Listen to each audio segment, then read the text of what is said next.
spin around this low, it's picking up all of this deep tropical moisture. So out of the Gulf, it's pushing this right along the coast here of the entire Texas coastline. And notice even Louisiana is starting to tap into some of these downpours as well. So the highest threat for any flash flooding today or any high water spots will primarily be right along the coast or areas southwest. So Matagorda, Brazoria, Galveston County, right through the Bolivar Peninsula. We're under a flash flood watch through Friday morning. So today and tomorrow, the highest threat again for any of those high water spots will be in these areas. Areas north of I-10, you're going to see maybe a half an inch of rain, maybe isolated amounts, upwards of an inch if you get a nice little downpour. But otherwise, the main story and the focus with this forecast today and tomorrow will be areas southwest of town. That's just because we're not going to see as much rainfall areas north of town. Now, we have seen some showers, so I want you to grab your umbrella. I want you to be prepared for some moderate to maybe even briefly heavy downpours from Conroe to Huntsville or Livingston, even across portions of 290.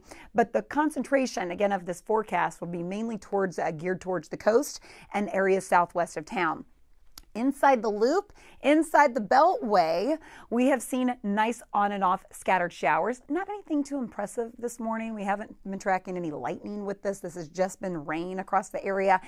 From Bay City to Blessing to Palacios, even though we're seeing additional rain, I like that it's continuing to break apart because of all of the rain that we've seen the past 2 or 3 days, especially from Matagorda to Brazoria County. It won't take much to see a high water spot, but at least we're starting off this morning, I think, with manageable rain. So if you are trying to commute into the city this morning, everything should be pretty good. Let's talk about from the Texas, again, Louisiana border. We're starting to see these thunderstorms right along the coast fire up as well. So even if you're traveling eastbound today, I think you'll run into some of these downpours. It's just wet across the entire southeast region of the coastline here. We've picked up pretty decent rain, so I wanted to show you some of our rainfall totals. They'll pop up here up over the past 48 hours.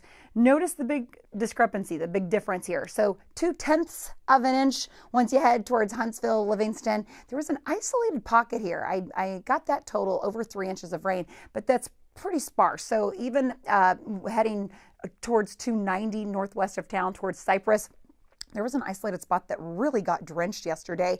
But again, the main focus has been, take a look in extreme southwest Matagorda County, 6 inches, 8 inches of rain. Now, these are radar estimates, so these are not official reports from the National Weather Service, but radar estimates kind of give you a good picture of what we've seen over the past 2 days and why we will see the chance for these high water spots today and tomorrow over that area as well. As far as the flood potential goes, notice it's at a marginal, so not likely. Once you head north of the Woodlands, I do still think you're going to see some shower activity, but once you head south of I-10 and especially southwest, that's when it's not only moderate, but at a really high risk. So you want to really keep your guard up, especially if you live towards any of our coastal counties. Really keep your guard up for those quick high water spots. And you may even think if you can work from home, it may be that kind of a day for you. If you can, I know if you have that possibility there. Let me show you what we're expecting through about Saturday. I do that because by Saturday afternoon and Sunday, we actually start to get some breaks in all of this rain. Can you believe it? Are you ready to finally not talk about so much rain?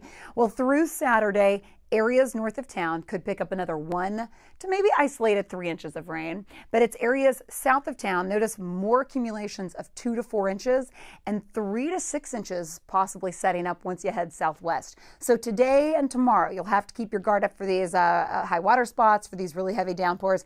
And then by Friday into Saturday, hopefully this will start to taper down as that low starts to move northward and work its way out of here. This afternoon, 1 o'clock, still tracking some of these downpours, scattered showers, so keep your guard up. By about 4 or 5 o'clock, we get some nice breaks. Notice this is 9 o'clock this evening. We're covered in clouds, a few showers here and there. The atmosphere is still fairly saturated. We're still streaming in some heavy rain areas southwest of us, and that could easily shift. So again, Matagorda to Wharton County and Brazoria County, keep your guard up for some of those thunderstorms. But yet again, tomorrow morning, we may be tracking overnight, just like this morning, some scattered downpours across the area, especially south of I-10. So today and tomorrow still look to be fairly messy, even though if we get some nice breaks overnight, it really does help the water to recede, the atmosphere to dry off, give us some much needed breaks.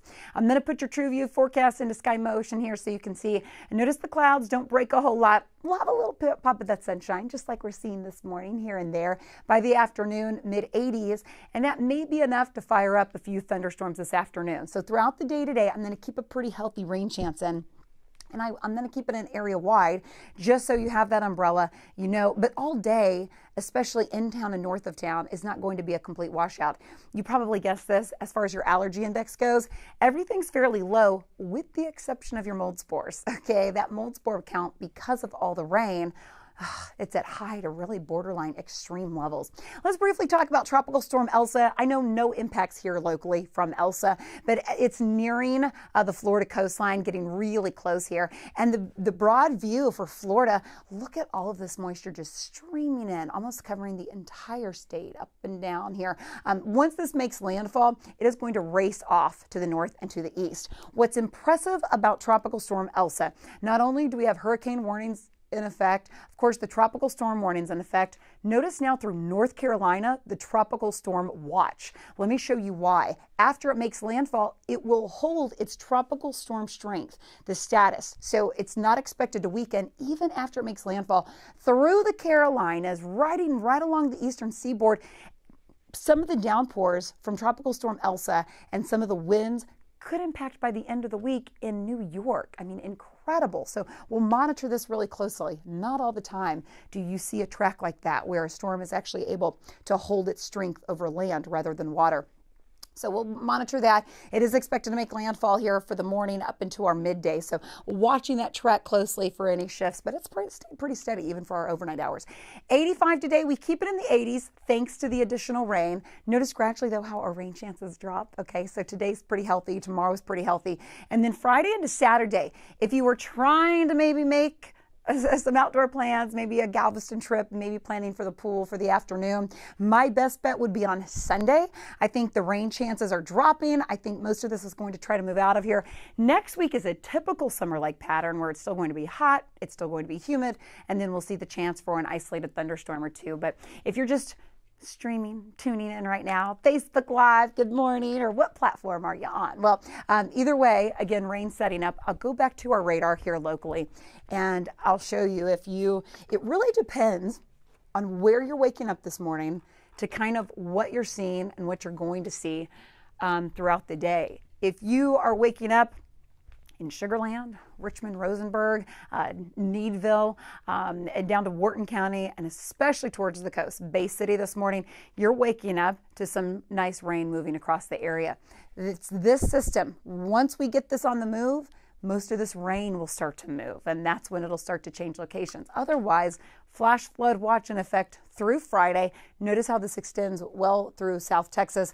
The red's indicating actually warnings that are in place. On our radar here, some of these showers starting to filter in from western Liberty County, northeastern Harris County, now pushing through Montgomery County as well. That's pretty light. 290 this morning, getting a few showers here and there. But overall, the big story has been areas south of I-10. I'll zoom in town.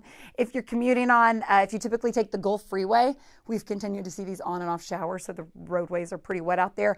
I-10 eastbound, Channelview, Mont Bellevue, Baytown, LaPorte. Good morning. You're starting off with some scattered showers.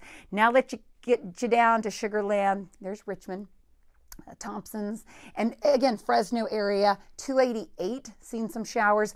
The light green on the radar, that's indicating light rain. The yellow into the orange, that's moderate to sometimes briefly heavy downpours, but it's really the red is when we start to see some of those rainfall rates go up. So we haven't seen that yet this morning, and we're not tracking any lightning. This is just rain in place. So even areas like Hawkinsville, Wadesworth, Bay City, again, from Blessings to Palacios, pushing towards Victoria this morning. If your commute takes you down to Victoria, it's been raining at times pretty heavy there. So I would keep your guard up there if you're traveling southwest bound into Victoria this morning. Otherwise, right along the coastline, even from Galveston, we had a few heavier downpours just about 30 minutes ago, and that's kind of weakened a little bit, and now getting you into Chambers County as well. So this is an area we'll have to monitor as well. Some of the red that's offshore, if that holds together, that could be some decent rain riding right through Winnie here probably in the next 30 minutes or So the stream, though, of the heaviest rain should be southwest, and that's where you need to keep your guard up for those high water spots. So bottom line, we've seen a lot of rain over the past several days. In fact, May was wet, June was wet. We're starting off July on the wet side, so I think we're all ready for a little bit of a break. The good news, I would say, even though we've seen a lot of rain, the city and especially areas north of town handling it well. Our creeks, our bayous are well within their banks. The areas that we need to watch, though, will be areas southwest of town. And that is where I'll leave you with this graphic. And this is kind of the takeaway for today and tomorrow. So inside the city, you have a slight risk of a high water spot or flooding, and that works lower as the further north you travel. But areas, especially southwest of town, Matagorda, Brazoria, Galveston County, this chunk right here, keep your guard up, especially if your commute takes you in that direction. Okay, more updates, of course, on Tropical Storm Elsa and the potential of any flash flooding here will be